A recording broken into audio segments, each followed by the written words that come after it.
سورہ ہود یہ مکی سورت ہے. ہجرت سے پہلے اس کا نزول ہوا. قرآن پاک کی ترتیب کے اعتبار سے اس کا نمبر 11 ہے اور نزول کے اعتبار سے اس کا نمبر 52 یعنی 52 ہے. اس میں 123 آیتیں اور 10 رکوع ہیں. یہ سورہ مبارکہ حضرت ہود علیہ الصلاۃ والسلام کے نام پر ہے. حضرت ہود علیہ الصلاۃ والسلام کو قوم عاد کی طرف بھیجا گیا. اس سورہ مبارکہ میں دیگر انبیاء کے واقعات بھی ہیں. یہ وہ سورت ہے کہ جنہیں نبی اکرم صلی اللہ علیہ وآلہ وسلم نے جن صورتوں کو خصوصیت عطا فرمائی ان میں سے یہ بھی ایک صورت ہے. آپ صلی اللہ علیہ وآلہ وسلم نے ارشاد فرمایا، ترمذی شریف میں ہے، آپ نے فرمایا سورہ ہود، سورہ واقعہ، سورہ عما یتساءلون یعنی سورہ نبا، سورہ اذا الشمس کورت، ان تمام صورتوں کا رسول اللہ نے نام ذکر فرمایا اور فرمایا ان صورتوں نے مجھے بوڑھا کر دیا. یعنی ان صورتوں کے اندر قیامت کی ہولناکیوں، قیامت کے دن اٹھنے، حساب کتاب ہونے اور جنت اور جہنم کا ایسا ذکر ہے کہ جب کوئی انسان ان صورتوں کو سنتا ہے مسلمان تو اس پر رقت طاری ہوتی ہے، اس کا دل جو ہے مزید نرم ہو جاتا ہے. آئیے اس سورہ مبارکہ کی ہم تلاوت اور اس کا ترجمہ و تفسیر سماعت کریں. اللہ رب العالمین ہم سب کی حاضری قبول فرمائے اور نور قرآن پاک سے ہم سب کے قلوب کو روشن اور منور فرمائے. بسم اللہ الرحمن الرحیم. اللہ کے نام سے شروع جو بہت ہی زیادہ مہربان نہایت رحم کرنے والا. الف لام را حروف مقطعات ہیں. اللہ ان کے معنی جانے اور اللہ کی عطا سے اس کے محبوب اس کے معنی جانتے ہیں. کتاب، یہ قرآن ایسی کتاب ہے احکمت آیاتہ جس کی آیتیں حکمت بھری ہیں. ثم فصلت من لدن حکیم خبیر، پھر حکیم خبیر رب کی طرف سے تفصیل بیان کی گئی. یعنی اس قرآن میں آیتیں حکمتوں سے بھری ہیں اور ان حکمتوں کی تفصیل اللہ تعالی نے بیان فرمائی. اللہ تعبدوا الا اللہ، یہ کہ تم اللہ کے سوا کسی اور کی پوجا نہ کرو.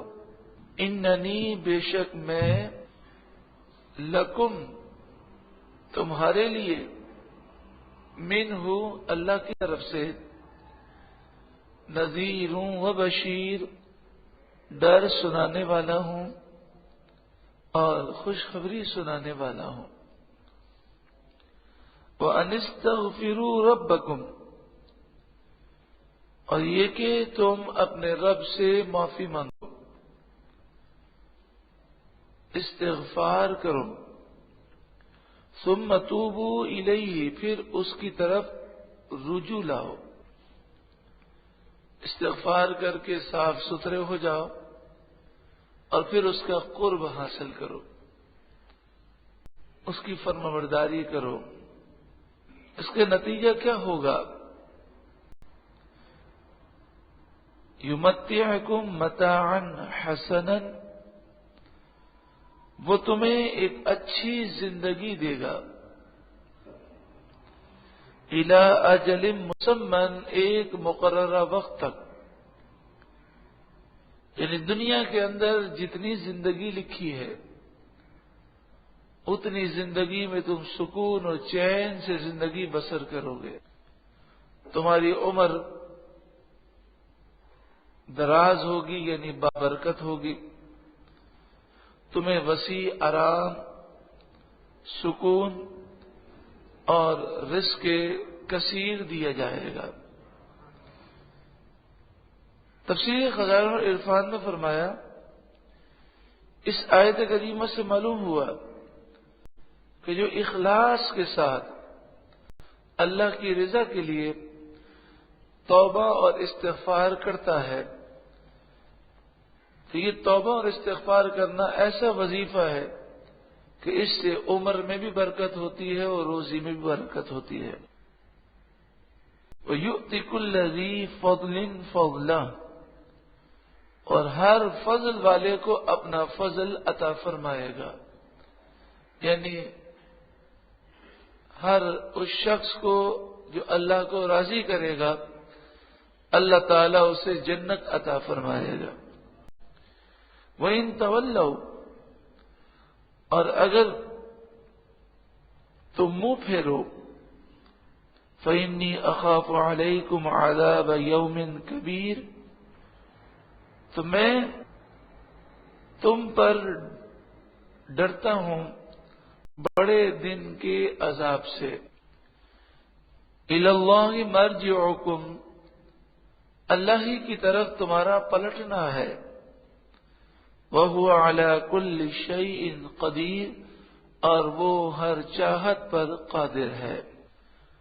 الا، سن لو، انہم، بے شک وہ لوگ، یثنون صدورہم، وہ اپنے سینوں کو دوہرا کرتے ہیں۔ سینوں کو دوہرا کرتے ہیں، اس سے مراد یہ ہے کہ جیسے ہم جھکتے ہیں، جب سیدھے بیٹھے ہوتے ہیں تو ہمارا سینہ بالکل سیدھا ہوتا ہے، لیکن ہم جب جھک جاتے ہیں، کسی سے چھپنے کے لیے اپنا منہ چھپاتے ہیں تو اس سے سینہ جو ہے وہ دوہرا ہو جاتا ہے۔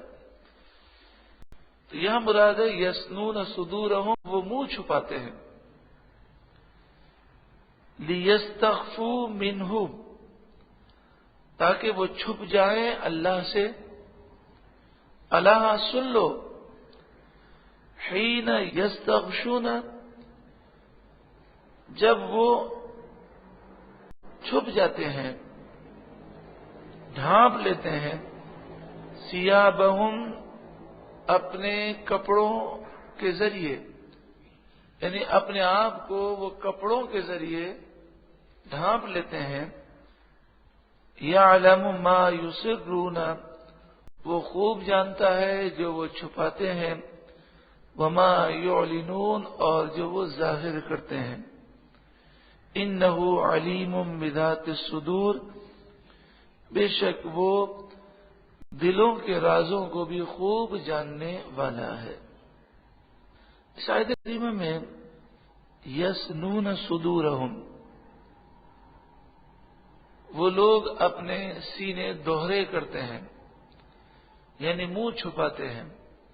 لیستخفوا منہ، تاکہ وہ چھپ جائیں یا پردہ کریں اللہ سے۔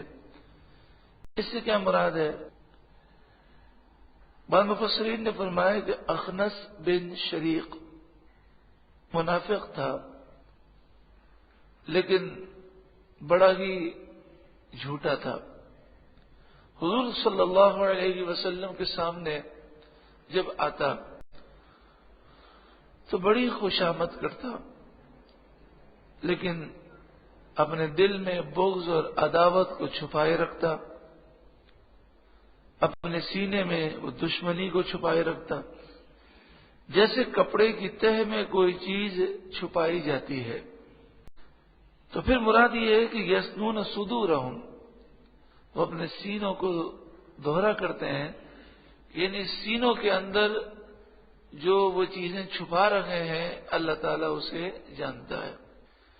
بعض مفسرین نے فرمایا کہ بعض منافقین کی عادت تھی کہ جب حضور کے سامنے ہوتے تو سینہ جو ہے وہ جھکاتے، اپنی پیٹھ کو جھکاتے، سر نیچا کر لیتے اور اپنے چہرے کو چھپا لیتے تاکہ حضور صلی اللہ علیہ وآلہ وسلم انہیں نہ دیکھ سکے.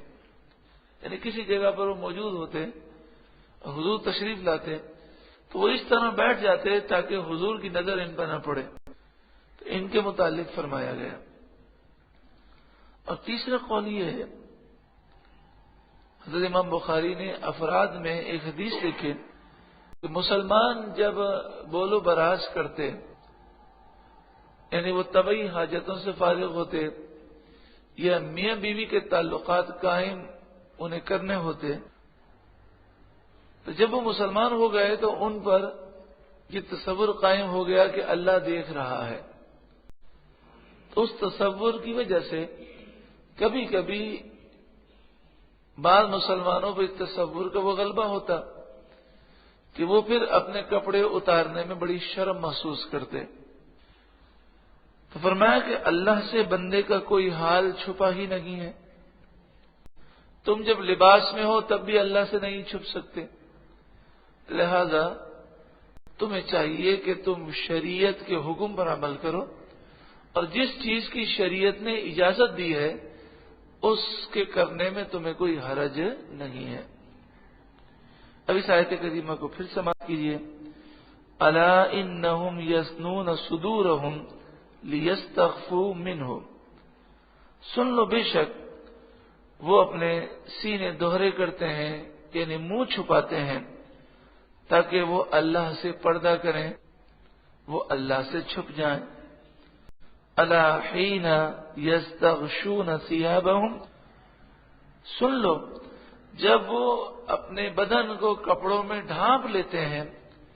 یعلم ما یسرون وما یعلنون، تو جو چھپی چیزیں ہیں اسے بھی اللہ جانتا ہے اور جو ظاہر چیزیں ہیں اسے بھی اللہ جانتا ہے.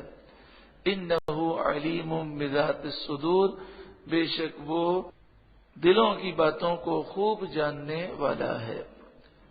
اللہ رب العالمین ہمیں شرم عطا فرمائے. کیا ان کی شان تھی صحابہ کرام کی کہ وہ ایک جائز کام کرتے تو اس وقت بھی ان پر یہ تصور غالب ہوتا کہ اللہ دیکھ رہا ہے اور اس وقت وہ شرماتے. اور قرآن مجید فرقان حمید نے ان کی شرم کو دور فرمایا، فرمایا اس موقع پر تمہیں شرمانے کی حاجت نہیں ہے. اور آج ہمارا حال دیکھیں کہ گناہ کرتے ہوئے بھی شرم نہیں آتی، اللہ کی نافرمانی کر رہے ہیں، اللہ دیکھ رہا ہے لیکن تصور قائم نہیں ہوتا. اللہ تعالی ہمیں سچی پکی توبہ کرنے کی توفیق عطا فرمائے.